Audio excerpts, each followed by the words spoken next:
Una bella poesia di Ferdinando Russo, poeta napoletano e autore di vari testi di famosissime canzoni.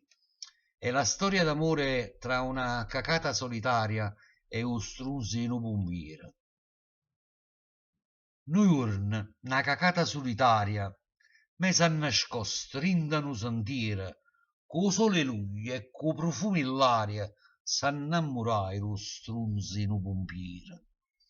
Essere donna a concia piccerella, essere nera, rossa, frisca frisca, essere fatta a forma di cuppulella, esse rassomigliavano a obelisca. Ecco l'intermediario in un scone, una bella sera tutta profumata. O strunza avetta la dichiarazione d'amore, la cacata innamorata. Issa era nata sotto la mala stella, che mai nessuno l'aveva guardata. Volette bene a quella cacatella più assai rocula che l'aveva cacata.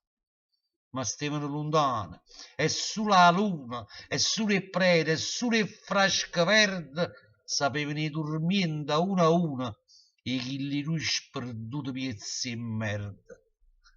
E una mattina erano verso l'otto, nucata l'acqua, la coppa a una finestra, facette come un libro Galeotti con Francesca e Paolo Malatesta. Benedicendo insieme che la secchia, s'astringettero forte, erano sole. Essa le regalai una pelliccia, essa le regalai due fasole. Ciana, sciurianno rinda all'acqua alice, con un curtè muschillo in due sentiere, sotto sole, a cacata istiratrice, s'ammaritaia con strunzi in un pompiere.